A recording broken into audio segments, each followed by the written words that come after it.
Boa tarde a todos. Estamos começando aqui mais uma live do Sindalesc, em parceria com a Falesc, e com os nossos convidados sempre especiais, César Brito, Pedro Miranda, os dois advogados do Sindalesc, numa situação bem específica, na 5441, que é o escritório de César Brito, representado pelo próprio César Brito, e o Pedro Miranda, que está aqui conosco, né? Que também defende o sindicato já há 3 anos, espero que continue por mais 3 anos, né? Mas de preferência que tudo congelado, né? Nós estamos na fase do congelado, lembrem disso. Aí, então, que a gente se mantenha assim.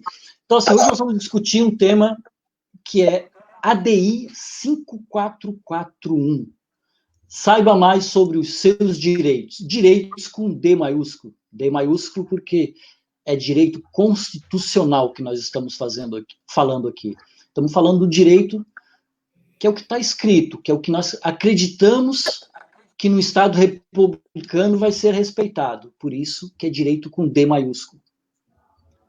E quando a gente veio tratar de uma situação a partir de um ponto do julgamento da 5441, e a gente veio justamente neste momento para dirimir dúvidas dos nossos servidores, porque a gente precisa entender melhor o que está acontecendo, porque a questão do julgamento virtual, neste padrão, é totalmente inovador. E nós precisamos entender melhor, né? E os próprios advogados confessam que é uma novidade para todos, né? Porque a partir do dia 19 de março, com a mudança do regimento interno do Supremo Tribunal Federal, houve essa inovação e a gente teve um pedido de destaque. E por falar em pedido de destaque, eu queria falar do destaque e parabenizar o Dia do Trabalhador, do Dia da Trabalhadora no Brasil, no planeta, no Estado, o trabalhador público. E mandar um recadinho aqui também para as pessoas que falam que ter comida em geladeira é privilégio, é uma covardia e uma falta de humanidade, porque se você devia falar, é a preocupação das pessoas que não têm geladeira e que não têm comida na geladeira. Então esse é o recado que a gente deixa inicialmente. Gostaria de agradecer a todos que já estão chegando na nossa live, e vou abrir a palavra para falar do pedido de destaque. César, gostaria que tu desse, porque a gente vinha numa expectativa e aos 45 do segundo tempo, eis que o ministro Fux faz um pedido de destaque. E a gente já meio ali atônico, sem saber o que ia acontecer, porque esse é um outro problema, né? Que depois a gente gostaria que fosse adiante, fosse explicado de maneira um pouquinho melhor, porque o pedido de destaque, ele veio no momento que a gente não tinha nem conhecimento do que estava, de fato, passando no que estava sendo julgado. O parecer do ministro Alexandre de Moraes, nós não conseguimos acessar.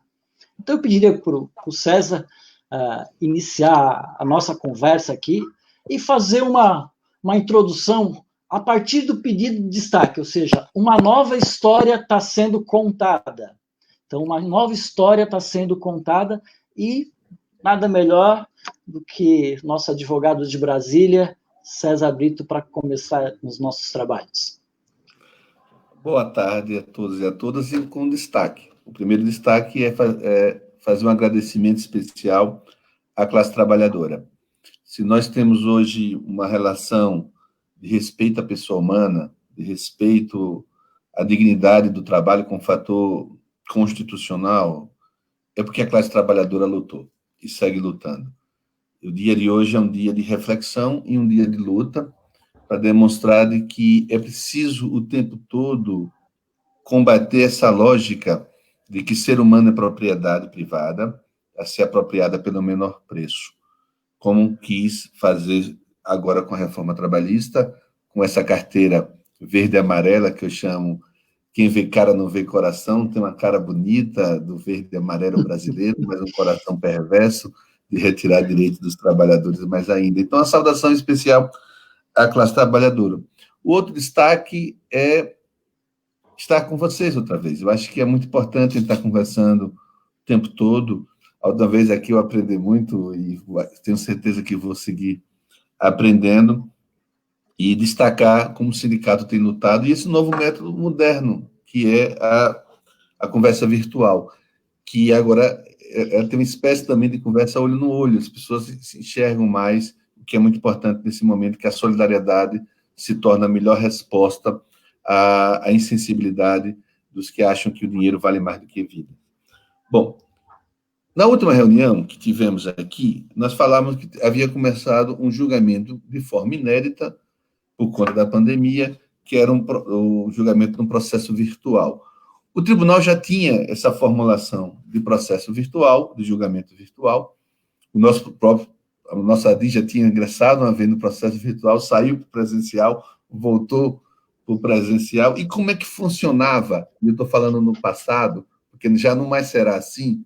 Como é que funcionava o plenário virtual?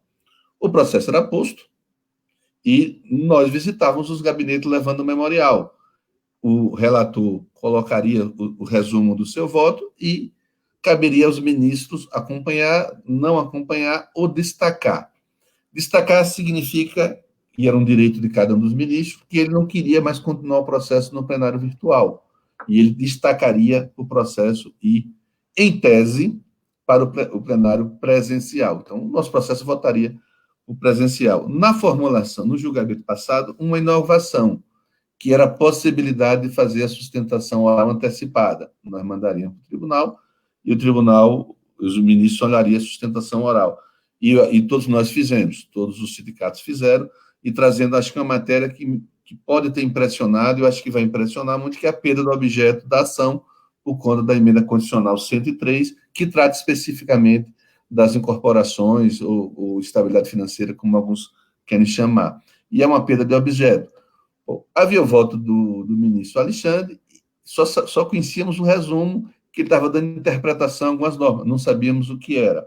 Tirou-se de pauta. Então, o destaque significa, hoje, por enquanto, é que ele irá para o plenário virtual.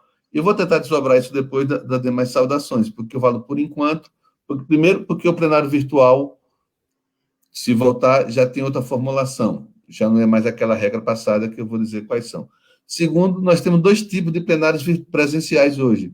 O presencial, com a presença nossa na tribuna, sustentando, ou presencial virtual, em que os ministros ficam em casa e o advogado faz a sustentação em tempo real. Para a semana, nós vamos ter sustentação oral na questão do qual é a taxa de reajuste do fundo de garantia.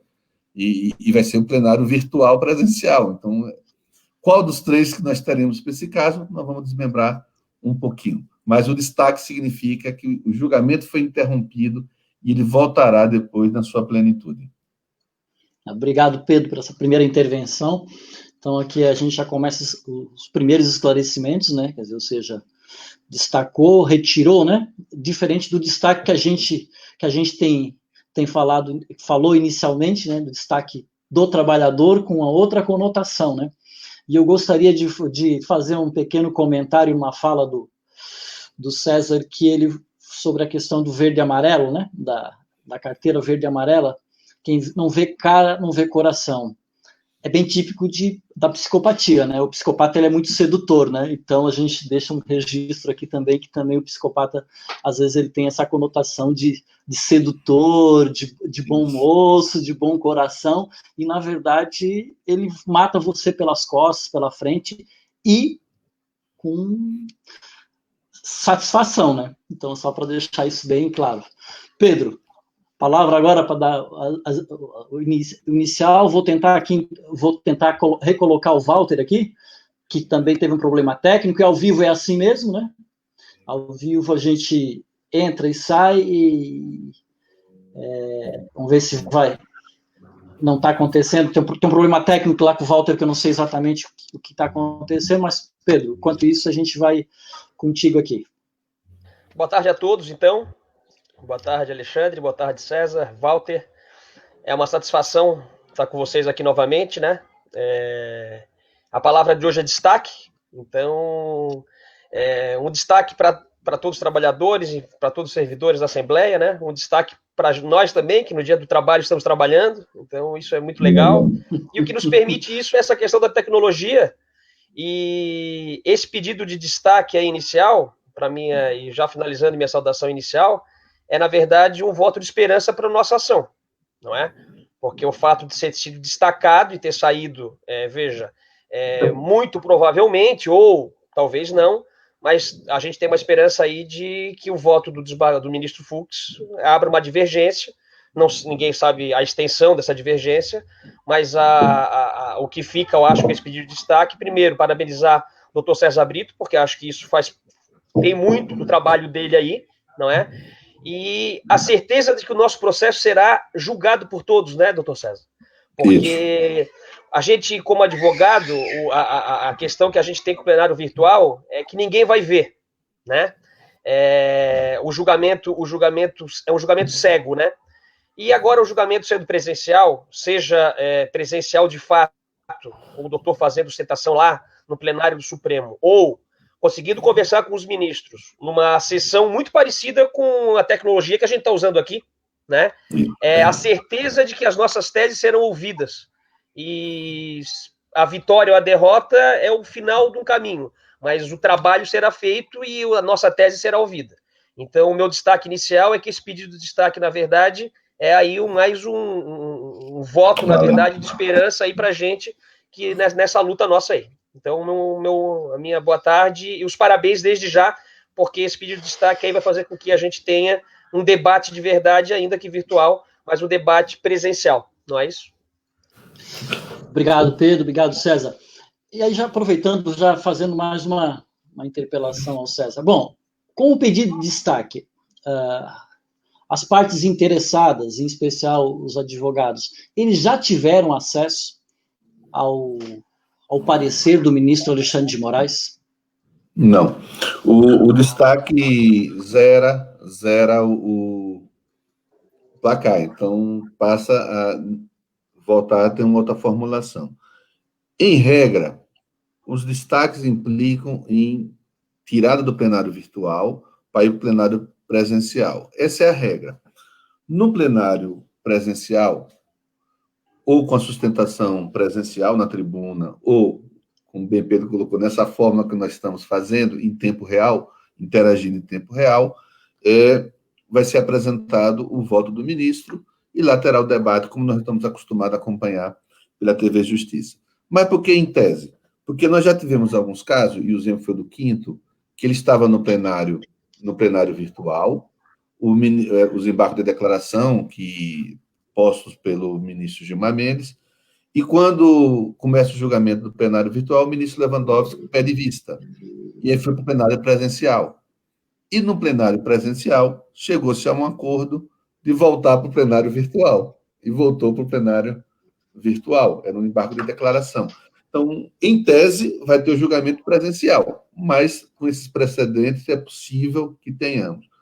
Mas vamos supor, a pior das hipóteses, que é o julgamento mais restritivo, que é esse do plenário virtual, que teve início agora, ele voltará diferente, porque já tem uma nova resolução do Supremo Tribunal Federal, acatando um requerimento feito por vários advogados que lá militam, eu tive o prazer também de subscrever, de dar uma garantia maior para o direito de defesa. Qual vai ser a formulação dos plenários virtuais a partir de agora?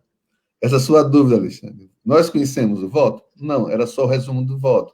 A partir de agora, terá o voto na íntegra no plenário virtual. Então, já começamos, e todas as divergências que forem apresentadas também serão com voto na íntegra. Então, nós poderemos acompanhar em tempo real o julgamento. Uma outra diferença. Lembra que nós fizemos a sustentação oral e mandamos para lá? Nós não tínhamos a certeza se estava nos autos ou não estava, até porque era a forma inicial. A resolução já disse que ela vai estar lá, presente, publicizada, para quem quiser escutar. Então, já é outro passo. E uma terceira modificação muito importante é que, depois de postos os votos, não só do relator, mas os votos divergentes, nós poderemos interagir com petições. Aquele esclarecimento de matéria fática que faz na hora, na tribuna, poderemos fazer por escrito também no plenário virtual. Você vê, houve uma modificação com uma interação maior e uma agonia menor para a gente. Todo mundo pergunta, o que o voto significa? A gente não sabe. Passaremos a saber. Então, se ele voltará com a interação muito maior, o que vai permitir que a gente possa fazer despacho com os ministros nesses 5 dias de plenário virtual, e que se tem feito muito como foi feito agora, né? Com a dificuldade que nós estamos vivendo nesse período de atendimento diferente, ainda pelo método virtual. Então, ainda que venha voltar para o plenário virtual, ele voltará com uma outra definição, assegurando maior participação dos advogados e das partes. Então, acho que a retirada de pauta pelo destaque nos beneficiou em todos os sentidos. Primeiro, Pedro tem razão, nos traz um alento, a esperança de se ele destacou é porque ele não está seguindo, pelo menos agora, a posição do ministro Alexandre, e ele quer estudar melhor a questão, e às vezes esse destaque é pedido por um ministro, mas já acertado com os outros ministros, para não vários pedirem, um pede, porque tem o mesmo efeito, o que nos dá também a esperança de que houve algum debate interno. Você vê que foi no último dia que aparece a informação destacada, não tinha votos apresentados, nenhum voto estava sendo apresentado, eu acho que estava, ninguém divergiu publicamente, nem seguiu publicamente o relator. Então, acho que havia um debate interno e alguém foi o porta-voz do destaque. É a minha esperança pelos processos passados. Obrigado, César. Complementando só aí, Alexandre, acho que essa última resolução, né, doutor César, fez com que o plenário virtual se torne um pouco mais transparente, na verdade. Porque a crítica que se tinha é justamente que o plenário virtual era quase que um julgamento às cegas, né? E agora, ainda que virtual, mas pelo menos tem um pouco mais de transparência e participação. Acho que essa resolução, e parabéns por ter aí feito parte aí de subscrever essa, porque eu sei que no CNJ, inclusive, houve muita crítica também da OAB, porque o plenário virtual tinha se tornado um julgamento meio que às cegas, e agora eu acho que coloca as coisas nos eixos e a participação é fundamental.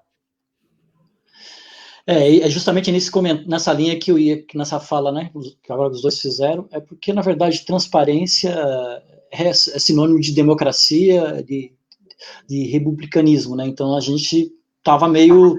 A gente até compreende que foi um primeiro momento na iminência de querer acertar, né, de querer caminhar, de querer avançar dentro das ferramentas tecnológicas, e nada mais justo do que reiniciar todo o processo. E por falar em reiniciar todo o processo, né, da ADI 5441, então, ao pedir o destaque, zero o placar, e significa que o próprio relator ele pode fazer um outro relator ou mantém um relator, a opção dele? Como é que fica isso? O que eu achei muito bacana nessa nova resolução é que, às vezes, no Brasil, você tem que dizer o óbvio. O óbvio precisa ser dito por diversas vezes. Um país em que portaria delegado vale mais do que Constituição, a gente tem que estar sempre repetindo o óbvio. Claro que os ministros podem, até antes de ser proclamado o resultado, mudar os seus votos. Isso é uma regra comum, isso acontece muito nos tribunais, principalmente nos julgamentos presenciais. Depois de uma sustentação oral, o ministro refulindo o voto, teve um julgamento mais recente que eu participei, que é a questão do monopólio, se o metrô deveria ser o pagamento precatório ou não. O próprio ministro relator, Edson Fachin, disse que mudou o voto depois das sustentações orais. Então, o mudar o voto é perfeitamente possível. A resolução deixa isso claro, que a qualquer momento, depois das intervenções, poderá mudar o voto. Então, ele diz o óbvio, mas é bom que diga o óbvio, porque dá mais tranquilidade nesse tema da transparência. Significa, olha, o julgamento é para valer, tanto é que você pode mudar. As questões de fato que foram postas podem provocar modificação, o voto divergência pode modificar o entendimento do anterior. Então, acho que ele torna algo mais simples, até porque o plenário virtual, o Supremo está dizendo, e os tribunais também, que veio para chegar, veio para não voltar mais. O que tem que cuidar agora é de aperfeiçoar Exatamente. Mais o plenário virtual, e garantir cada vez mais que o direito de defesa não seja prejudicado, o que aumenta a responsabilidade para os advogados, para as advogadas. Significa que, às vezes, era muito mais cômodo. Deixa lá e você não se esforça.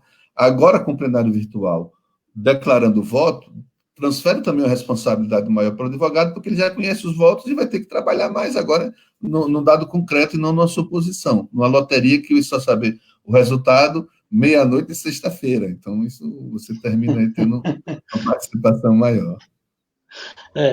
E aí, só para botar um pouquinho mais de sal aqui na nossa conversa, os advogados vão ter acesso a este voto do relator passado? Não. Eu não sou advogado, então estou mais tranquilo para fazer uma manifestação enquanto cidadão, enquanto sindicalista, né? Eu acho que as coisas precisam estar mais colocadas, né, mais acessíveis, porque é muito estranho, né? Eu, como cidadão comum, que não sou da área jurídica, eu não ter acesso a um processo que é diretamente interessado na minha pessoa. Seria a mesma coisa que o banco não permitir que eu acesse a minha... Mas sabe o que é a lógica? Nós temos colocado na lei da advocacia uma regra que eu acho muito importante, e a própria OAB pratica, para dar exemplo, de que a sustentação oral é pós-voto. A gente conhece o voto, depois a gente faz sustentação oral. Mas o Supremo não adotou essa prática. A sustentação oral é anterior ao voto. Então, se vai ter um outro julgamento, pressupõe que não tem voto ainda, vai ter a sustentação oral e o voto. Anunciar o voto agora inverteria essa lógica da sustentação oral. Sim. E Pedro, e tu, o que é que tu pensa sobre essa questão de acesso, né? Aparentemente, que o César falou que vai melhorar, que a gente vai ter mais acesso, ou seja, a gente vai acompanhar em tempo real e de maneira real, né? Ou seja, não nós ficarmos todos meio que sonhando, né? Cada um no seu castelo de Alice lá. O que é que tem depois disso? Será que isso, depois daquela primeira frase que quase matou todo mundo do coração, será que depois tem algumas coisas que melhoram? O pedido de destaque, ele, a meu ver, ele nada mais é que o antigo pedido de vista no plenário virtual. Se chama pedido de destaque só porque, na verdade, a consequência desse pedido de vista é retirar o processo do plenário virtual e destacá-lo para o plenário presencial. Né? Mas nada mais é do que pedido de vista, que o que sempre houve no sistema brasileiro, que é a possibilidade daquele magistrado que não teve contato com a matéria ou quer refletir um pouco mais sobre o assunto. Imaginem sempre que a ideia do pedido de vista, ela veio de um tempo que os processos eram físicos. Então, só quem tinha acesso aos autos era o relator, não é? Então, o relator levava um processo para uma sessão de julgamento em qualquer tribunal do Brasil, relatava. Então, o relator vem de relatório, e a gente tem muito na cabeça que o relator é quem redige o acórdão. É porque, via de regra, é isso que acontece ao final do julgamento. Mas nem sempre o processo é redigido ao final, o acórdão é redigido pelo relator inicial, porque ele pode ficar vencido, por exemplo. Então, o pedido de vista era a possibilidade de que qualquer magistrado tivesse acesso aos autos, pedisse vista dos autos mesmo, levasse aquele processo físico para o seu gabinete, pudesse estudar o processo, e na sessão seguinte ele traria, então, o voto acompanhando aquele voto do relator já colocado, ou, na verdade, ele poderia abrir divergência, não é? Enfim. E o pedido de vista, doutor César está coberto de razão, para quem atua nos tribunais, doutor César mais no Supremo, eu atuo mais aqui em Santa Catarina e no STJ, muitas vezes o pedido de vista vem justamente depois da sustentação oral, não é? E não é raro que o próprio relator peça vista daqueles autos que estavam com ele, né? Que no jargão aí nosso é o pedido de revista, porque é a vista daquele que já estava com vista dos autos. Mas muitas vezes a gente sabe que quem elabora um voto é a assessoria, e isso é uma prática cada vez mais corriqueira, não é segredo para ninguém, e diante daquele pedido, daquela ostentação oral, o desembargador ou ministro fica olhando da tribuna, ou esse advogado é maluco, né, e está litigando de má fé aqui, ou, de fato, eu tenho que estudar melhor o processo, porque determinada prova não foi falada, determinado argumento não está aqui no meu projeto de voto, porque, na verdade, o que os ministros, os desembargadores levam é um projeto de voto, não é? Claro que, na verdade, com a supervisão dele, mas hoje os magistrados dos tribunais, eles são, na verdade, gestores de gabinetes, não é? E cada vez mais caminha para esse sentido. Então, esse pedido de destaque aqui agora, nada mais e veja, o pedido de destaque aqui é tão forte mais, porque hoje nada mais justificaria o pedido de vista num processo eletrônico, uma vez que todos os ministros têm acesso aos autos, né? Então, o pedido de destaque aqui nos dá um indicativo muito forte de que vem um voto abrindo divergência, e o que é a nossa esperança e o que é a nossa torcida, na verdade. Obrigado, Brando. Eu só queria registrar aqui a participação boa dos nossos servidores, acompanhando essa fala, até para entender os passos seguintes, né? Como é que vão... Quer dizer, agora tem uma mudança já, né? Praticamente, o César já comentou aqui conosco que já foi publicada essa resolução, César? Essa resolução foi publicada. Então, já está valendo a partir de hoje ou de ontem. O Dia do Trabalhador já recebeu... presente do Dia do Trabalhador. Os próximos julgamentos já vai ser com base nela. Então, e no pior cenário, né, César? No pior cenário, vamos imaginar o pior cenário, que seja o processo volte para o plenário virtual. Voltando para o plenário virtual, a gente vai ter acesso agora ao voto do ministro Alexandre. Isso. Né? Isso no pior cenário. Isso. Na íntegra, e as divergências também na íntegra, com possibilidade de peticionamento nos autos pelo advogado. Então, ele tem algum ponto que está obscuro, a gente faz uma questão de ordem. O que é questão de ordem é um direito do advogado previsto em lei. Então, se tiver alguma matéria fática, alguma afirmação que possa influenciar no julgamento, no plenário presencial, a gente pode ir à tribuna e pedir esclarecimento. O plenário virtual estava impossibilitado porque a gente não conhecia o voto. Se a gente não conhecia o voto sobre o resumo, não teria para fazer questão de fato. Agora isso pode ser feito. Você pode ter o voto do ministro, vocês olha, não apreciou essa matéria, a gente faz isso por escrito. E ao fazer isso, vai para todos os ministros que estão acompanhando o julgamento. Então, ele tornou um pouco mais dinâmico. E é importante que seja dinâmico. Se essa é a forma que os tribunais estão utilizando para julgar, tem que garantir o direito de defesa. E ele é fundamental e ajuda no julgamento. Afinal de contas, a Constituição diz que o advogado é administrador da justiça. Administrar a justiça é querer que o resultado dela reflita o conceito de justo. E a gente está lá para colaborar nesse sentido. Excluir a colaboração, principalmente quem conhece o processo profundamente, que é o advogado, seria um erro muito grande. Então, está sempre buscando corrigir esse erro. Na verdade, essa resolução, ela está criando aí uma espécie de embarguinhos, né? Porque, no fundo, será quase que um embargo de declaração durante o julgamento, né? Embargos opostos ao primeiro voto. Né? Então, tem uma figura aí, não é um recurso propriamente dito, mas é uma figura que vai funcionar de alguma forma como funciona o embargo de declaração, que cabem após a publicação do acórdão ao final. Mas esse voto sendo apresentado no início, os advogados com certeza vão utilizar dessa ferramenta para tentar influenciar, não é, os demais ministros e até o mesmo relator a refluir do seu posicionamento.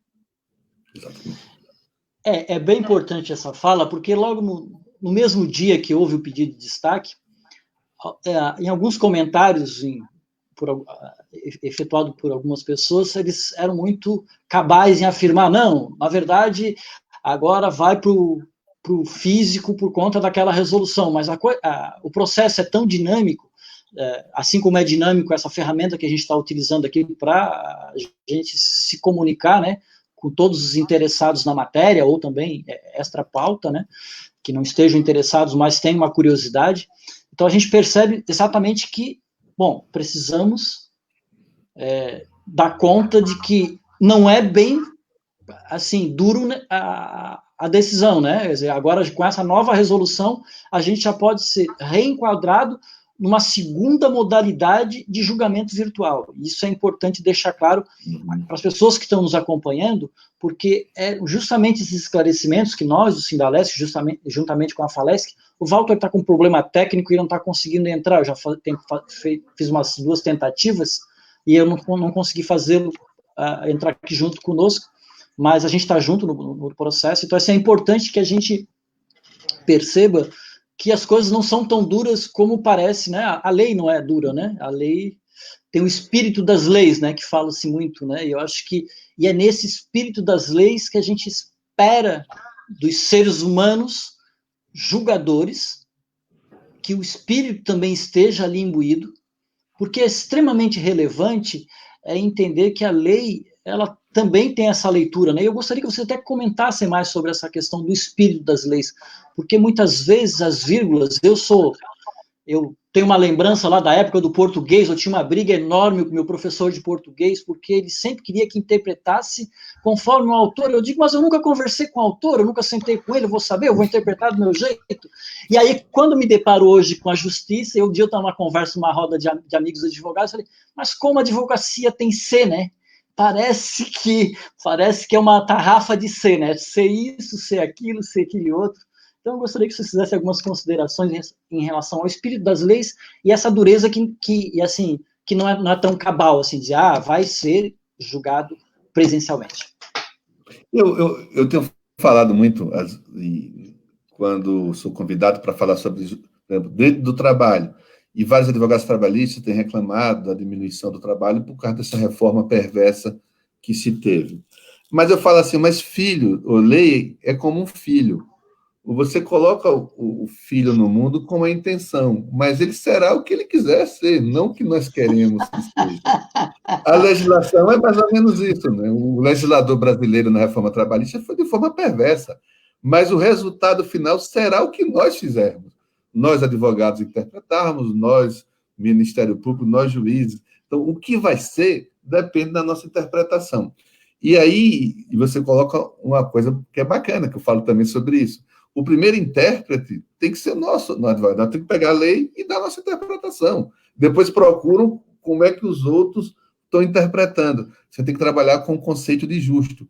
Qual é o conceito de justo? Você acha que é justo, depois você procura uma legislação para enquadrar no conceito de justo, até porque a Constituição brasileira era principiológica, então você sempre consegue extrair um princípio. E eu vou dar um exemplo de uma decisão que muda a história da política brasileira, que foi o Supremo ter decidido que o financiamento empresarial de campanha estava proibido, porque era financiamento eleitoral, era financiamento econômico, você financiava para ter o retorno em obras e em corrupção.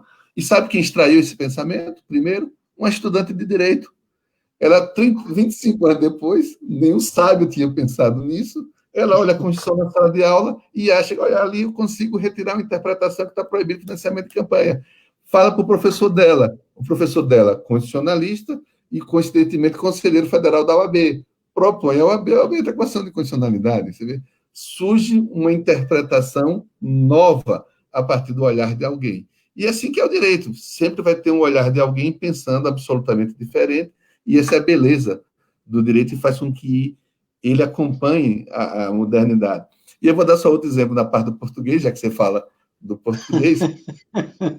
Teve um processo que eu ganhei, que nós tínhamos feito uma greve muito grande lá em Sergipe, o governador disse que não pagaria os dias parados, e só sei que foi vários dias, a greve muito forte, e ele pagou os dias parados, fizemos um acordo, voltamos ao trabalho. 6 meses depois, o governador não cumpre o acordo, nova greve.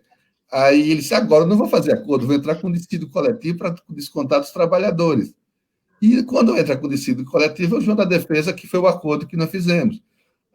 Era a campanha de água e esgoto, estava lá. A companhia de água e esgoto se compromete a não descontar o salário dos empregados por motivo de greve. Eu digo, está vendo, por motivo de greve. Ele disse, não, mas era da greve. Eu disse, da greve você botaria o dá.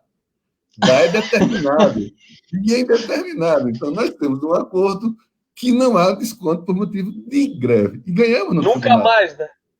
Nunca mais. Então, interpretação. Não, mas eu fico feliz também porque, na verdade, com todo respeito aos professores, e a grande maioria dos meus professores foram da rede pública, maior respeito, maior carinho, maior admiração, e tanto carinho que eu tenho, e também uma certa rebeldia que eu tinha já na época, mas guardei isso comigo para este momento. Pedro, as suas considerações também em relação a essa situação. Obrigado aí pela me deixar mais tranquilo que eu não estava tão errado assim. O que muitas vezes se discute, né, na doutrina e na jurisprudência, se pergunta qual era a vontade do legislador, né? É por esse motivo que as leis têm exposição de motivos, muitas vezes, né? Os grandes códigos, etc. Você está conversando com quem? Minhas filhas invadiram aqui, Alexandre, desculpa. Você está conversando O papai está numa Quem live faz aqui. Quem faz conversando com quem? quem? Tá, filha, deixa o papai. Você tá conversando. Por favor. Você tá Ao vivo é assim mesmo. É isso. Viu? Mas essa é uma relação também importante. tá conversando com quem? A minha pequena chegou aqui. Filha, vai lá, desce lá, depois o papai vai, tá? A questão da vontade do legislador, e aí as pessoas vão interpretar a lei sempre conforme os seus interesses, né? É por isso que a gente tem muitas vezes, alguém escreve isso nas petições, enfim, aqui o legislador disse mais do que queria, não é? E aí outra parte diz, não, o legislador disse menos do que queria, não é? Mas vejam, e o que queria o legislador? Não é? Faz embargos de declaração e chama a Câmara de Deputados aqui para dizer o que eles queriam dizer? Não. A lei é exatamente isso, como o doutor César Brito falou, quer dizer, o legislador muitas vezes pode ter uma intenção, e quando a lei entra em vigor e nasce, não é? Nós temos alguns fenômenos no Brasil, um deles é que tem lei que pega, lei que não pega, e o outro é que a lei vai ser interpretada pelos operadores do direito, de fato, quem dá a primeira interpretação é o advogado. Eu acho que o papel do advogado, talvez, ele seja o mais importante, porque o advogado é quem dá a primeira interpretação, interpretação essa quando dá um parecer para a empresa ou para o sindicato para fazer dessa maneira ou fazer de outra maneira, não é? Faz a interpretação quando ajuiza uma ação pleiteando determinado direito e dando a interpretação que ele está fazendo, não é? E depois o advogado, ele também tem um papel de controle da jurisdição, não é? Porque ele também faz parte da administração da justiça, e isso se dá por meio dos recursos, quer dizer, se eventualmente algum magistrado interpreta de outra maneira, é por meio do recurso de apelação, e depois recurso especial, ou depois o RE para o Supremo, que a questão vai chegar, e aí, de fato, quem vai dar a última palavra, aí sim, né, é o Supremo Tribunal Federal, e o STJ é o papel constitucional das nossas cortes superiores. Mas é um caminho longo até lá, né? E é exatamente nesse recorte que a gente vai aqui voltar a um dos temas, né, em particular da 5441, que nós da Assembleia Legislativa, que é onde, né, a indústria das leis, a construção das leis, né, onde constrói-se a lei e tem-se uma justificativa, uma narrativa toda da motivação que levou a construir, até para que se consiga depois, né, mais à frente, olhar com aquele olhar mais ou menos do legislador, né? E foi nessa esteira, né, que nós acabamos sendo atropelados, né, porque a gente, na verdade não tinha, a gente tem uma interpretação de que a construção da Resolução 02, ela foi muito bem estruturada, dentro das questões legais, dentro do direito, tudo bem redondamente dividida. E, infelizmente, né, veio uma outra interpretação, até por desconhecimento, e essa a missão, né, dos nossos advogados, né, é iluminar esses pontos obscuros, onde quem está lá em Brasília não consegue fazer a leitura de quem esteve, né, lá na construção da lei, lá na hora de fazer os cuidados. Nessa esteira que a gente fica perguntando, né? Será que a gente já iluminou bastante esse ponto? Mas será que nós já nos fizemos entender ou ainda precisamos clarear alguns campos para melhor fazer com que os nossos ministros, com todo respeito ao Supremo Federal, assim, um dos bastiões da nossa democracia, assim como são os poderes legislativos, tanto federal quanto estaduais e municipais, então, e assim como o executivo. Então, essas três estacas, né, que alicerçam a nossa democracia precisam ser, sim, respeitadas, e a gente está buscando a questão republicana através justamente das pessoas que tem um português, um caminho, né, para interpretar e iluminar, na verdade, alguns pontos obscuros, para que na hora da decisão do voto, eles se pautem exatamente, agora eu entendi, eu não tinha entendido, porque muitas vezes a gente precisa, como também dizer o óbvio, né? O César falou lá num determinado momento que precisa dizer o óbvio. Acho que é nesse sentido que eu gostaria de novo, para que vocês retomassem, né? Que pontos faltam ainda para que a gente deixe mais claro do que o óbvio? O que, é que a gente precisa desenhar? Às vezes, uma vez um debate com um colega a 10 centímetros, quando a pandemia não estava presente, né? A gente discutindo matemática para formular uma planilha, ele perguntava, tu tem que saber fazer a pergunta correta para eu fazer o programa. E aí eu digo, cara, eu sei que eu quero e ele sabe o que fazer, a gente não consegue se entender. E eu acho que é mais ou menos isso. O direito tem a sua lógica também, né? Gostaria de vocês agora. Vou dizer uma frase controvertida para nós no mundo do direito, é que nós gostamos de dizer que direito é ciência. E eu acho que não é ciência. Ela é escolha política. E quando a partir do momento que é escolha com várias possibilidades, não tem um resultado científico correto. Você não joga como no computador as premissas e está lá o resultado absolutamente igual. Então, toda decisão é um processo de escolha. Escolha segundo seus princípios, segundo a sua forma de interpretar. Para nós, a Constituição está muito clara. A Constituição está ali expressamente dizendo que a competência privativa do legislativo disciplinar sobre a remuneração dos seus servidores. É assim também na resolução do Senado da República, é uma resolução que disciplina vários direitos.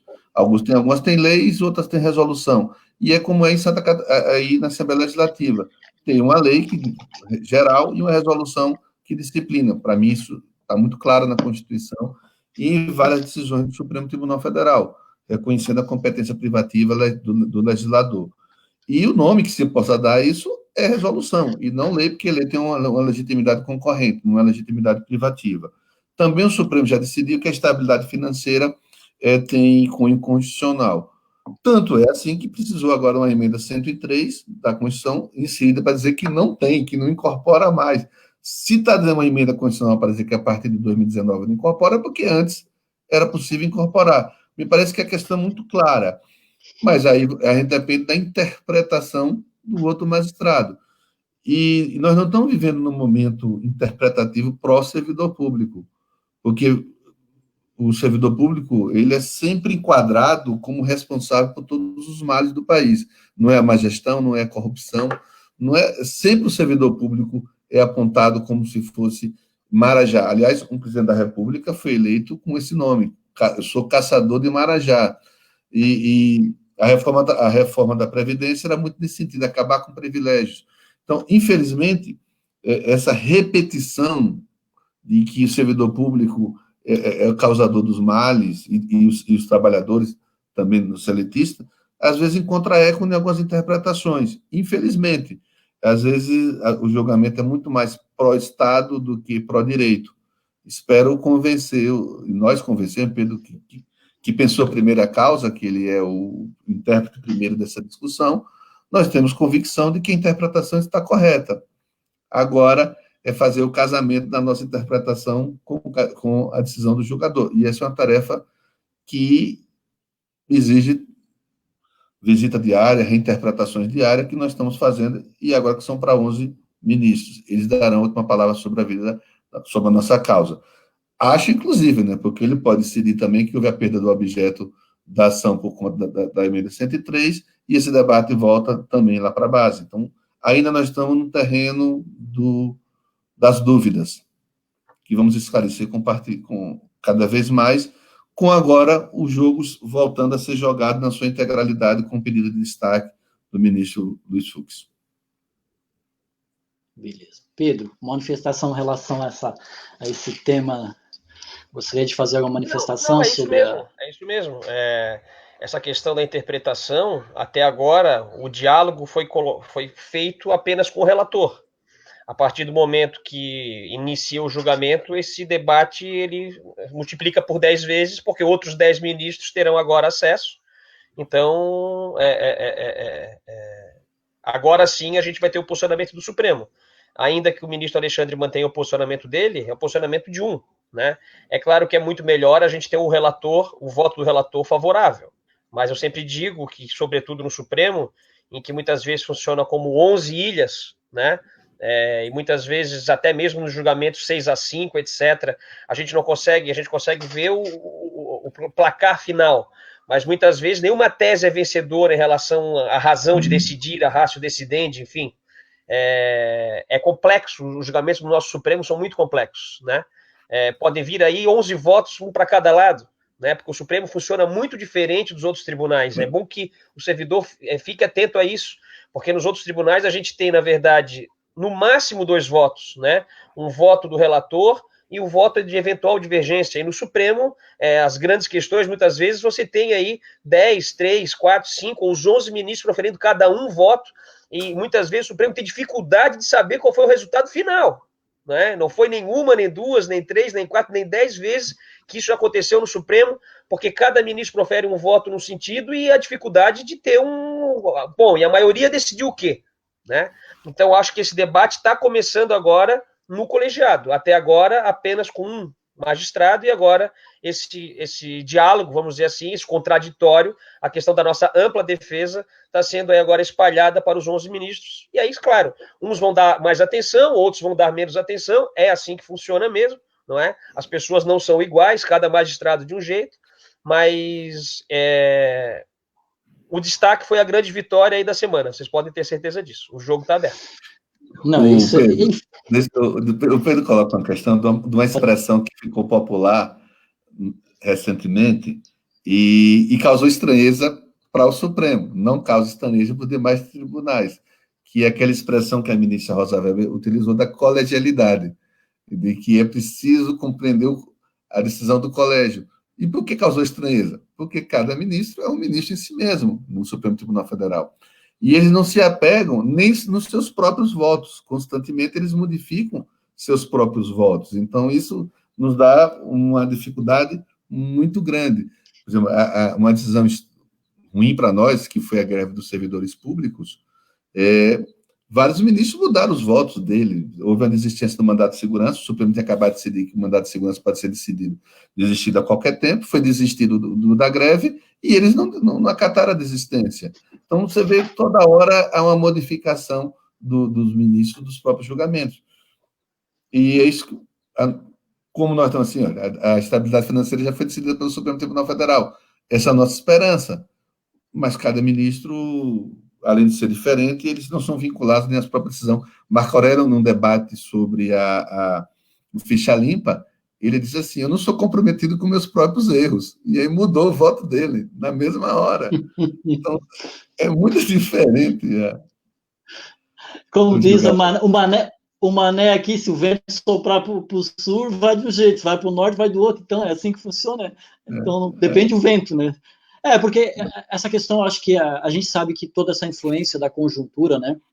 E eu gostaria, de novo, né, hoje é o Dia do Trabalhador, é importante que a gente reflita sobre essa questão. Nós, servidores públicos, sim, nós somos que nem para fazer pão, né? Quanto mais eles batem, mais nós crescemos. Crescemos em vontade de continuarmos de pé, vontade e com a certeza que nós vamos continuar resistindo, porque nós somos trabalhadores, sim, porque não podemos... Essa frase, saiba mais sobre os seus direitos. Nós, servidores públicos, sim, não estamos aqui... Não é que nós temos privilégios, nós temos direitos. É que temos que buscar que os outros trabalhadores também tenham os seus direitos. Porque quando um ministro vai para a televisão e profere aquela maldita fala, dizer que ter comida na geladeira, né, só faltou, já chamou a gente de parasita num determinado momento, né? E eu acho que a palavra, a boca santa dele trouxe esse parasita, que não é um parasita, mas é um vírus, né? Essas pessoas com esses pensamentos que só conseguem entender que a gente sabe que a economia é importante, e a liberdade também é, mas antes disso, a vida.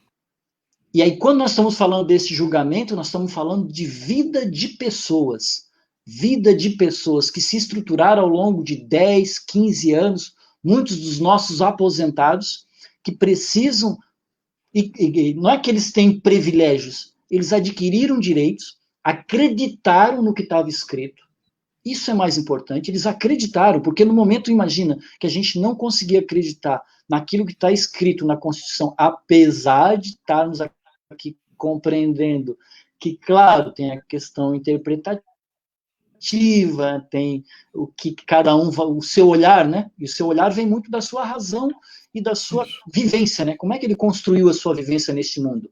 Também tem essa questão, né? O trabalhador teve uma outra construção, uma pessoa que viveu em cima dos livros tem uma outra construção, né? De personalidade, de espírito, tudo isso são alternâncias. E para a gente, assim, já estamos quase no final, eu vou tentar inserir o Walter de novo para chegar nos momentos finais, vamos ver se a gente vai conseguir agora. Pelo menos para dar o tchau. Primeiro para dar o tchau, né, Walter? Mas é que não tá a técnica tua aí que deu errado, né? Mas quem faz ao vivo é assim mesmo. Quem faz ao vivo é assim mesmo. Dificuldade aí, eu tentei te colocar mais umas 3 vezes e depois fiquei meio cabreiro que acontecesse algum problema na técnica nossa aqui, mas estamos já entrando nos finalmente aqui, Walter, e eu gostaria de nesses finalmente, ou seja, zeramos, e o Walter também nos acompanhou em algumas viagens a Brasília, nesses últimos 3 anos, né, que reativou o processo, ou seja, em julho de 2017 para cá, o César já está desde 2015, né, 2016 já assumiu definitivamente o processo,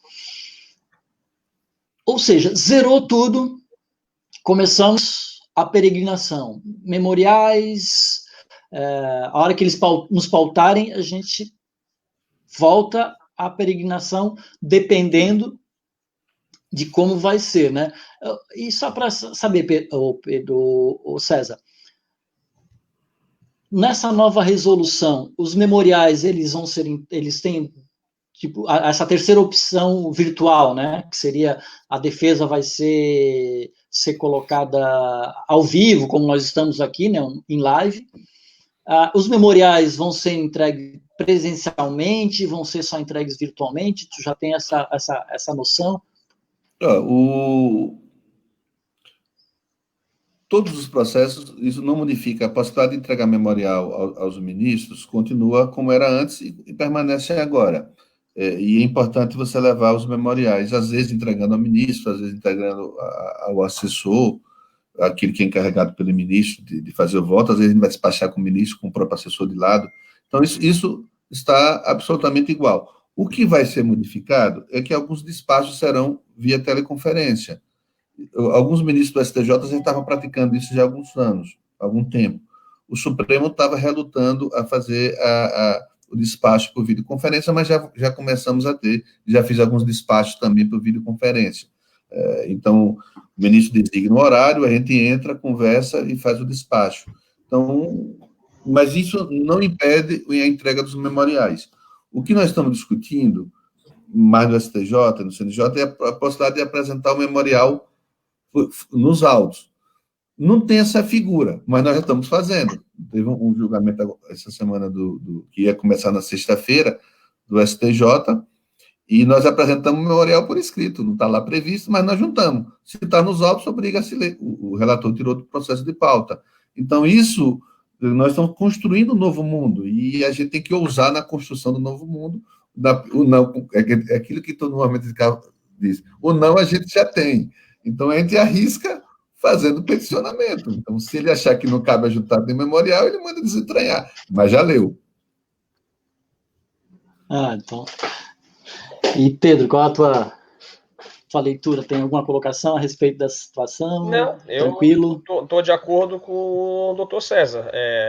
Acho que a advocacia tem que ficar atenta, porque se de fato os julgamentos virtuais são um caminho sem volta, me parece que sim, não é? Para aqueles magistrados que não gostam de receber advogado, não é? A gente tem hoje aí um estado da arte tal que para esse tipo de magistrado é uma maravilha, quer dizer, não atendo mais ninguém, não é? Então, acho que mais do que nunca os advogados têm que ficar atentos, sobretudo aqueles que advogam perante os tribunais e as cortes superiores em especial, e a gente sabe a dificuldade muitas vezes de ter acesso, enfim, mas a gente pode ter certeza que nesse ponto a gente está muito bem respaldado aí pela atuação do escritório do Dr. César Brito aí em Brasília. Obrigado. Vamos passar um pouquinho a palavra aqui para o nosso presidente da Falesc, que por problemas técnicos não foi por... Teve dificuldade, a gente entrou, depois saiu, e agora ele voltou na horizontal aí. Walter, seja bem-vindo aí conosco, né, para dar as considerações finais da Falesc, que está conosco, está nessa luta junto, acompanha e divide os bons e os maus momentos nestas lutas que os trabalhadores legislativos aqui de Santa Catarina estão empreendendo, né? Esta é só mais uma das tantas lutas, né, e tantos desafios que nós temos pela frente, né? Porque principalmente olhando para o César aqui, lembro de Brasília e muitos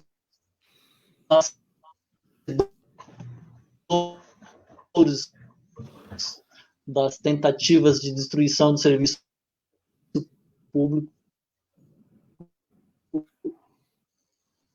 começam ainda.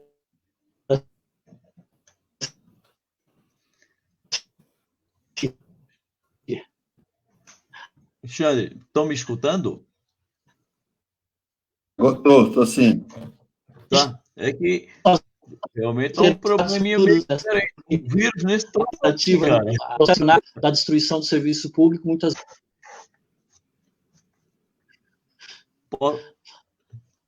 Então, só para as considerações finais, Walter. Oi. Não, é que realmente deu um outro probleminha de novo aí. Tem um vírusinho aí querendo incomodar nós. Não é só o coronavírus, não. Mas, primeiro, parabenizar aí o Alexandre pelo trabalho que vem prestando aí à frente do nosso Sindaleste, nosso sindicato aqui de Santa Catarina. Quero parabenizar o Dr. César Brito também, o Pedro Miranda, nosso amigo, e dizer que eu quase não apareci na imagem, mas fiquei escutando vocês e isso aí foi uma verdadeira aula de direito, sabe? Parabéns aí pela colocação do Dr. Pedro, do Dr. César, o Alexandre aí com a pergunta dele. E a situação que estamos passando, os servidores públicos, é aquilo que o Dr. César falou, tudo que acontece neste país, a carga cai em cima do servidor público. Infelizmente, quando a coisa vai muito bem, eles não falam que o servidor público também está nessa. Mas o que é de ruim, estoura em cima de nós. Mas eu ainda tenho uma esperança nessas idas e vindas que a gente foi a Brasília, e tenho certeza que nós vamos de novo, Alexandre, e vamos conseguir ter um êxito, vamos ter, vai ser positivo o nosso trabalho, através do escritório de advocacia do Dr. César, do Pedro, aqui em Florianópolis, nos colaborando, nos ajudando. Eu sempre pensei e tenho esperança. E agora, com a situação da reforma da Previdência, ficou mais fácil. Eu creio que eles vão agora... Tirou um pouco a responsabilidade deles. Eu vejo da seguinte forma. Chegou até aqui, quem tem, fica como está. Daqui para frente, a própria reforma, a Constituição, nega. Então, eu vejo que eles vão se eximir um pouco da responsabilidade, saiu a carga, aquele peso, ter que dizer não para os aposentados, não para o servidor público. Eu penso que, da forma que ficou mais leve para eles. E eu tenho esperança que nós vamos ter êxito, se Deus quiser. Quero deixar um abraço a todos e o meu obrigado. Assim seja. Eu não apareci muito, mas fiquei escutando vocês, viu? Na próxima, quem sabe, a gente participa um pouco mais. De qualquer maneira, um abraço para todos vocês. Obrigado, Walter. O Walter demonstrou que as paredes... Para nós sermos...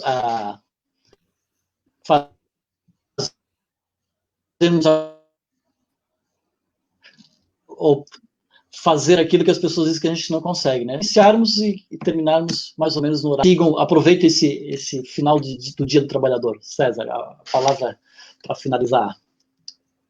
Dizer mais uma vez o prazer de estar conversando aqui. Para finalização da... Ok.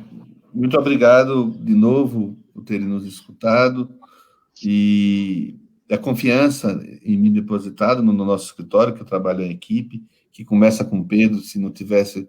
Aliás, quando você fala que do direito autoral, é porque realmente o processo começa com o advogado e começou aí na base, e a gente só faz o acompanhamento conforme os limites que já foram colocados lá.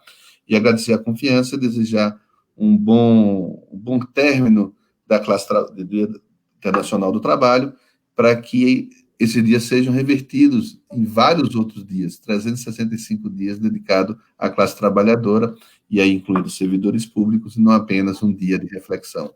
Então, fique em casa e sigamos juntos lutando por um mundo melhor.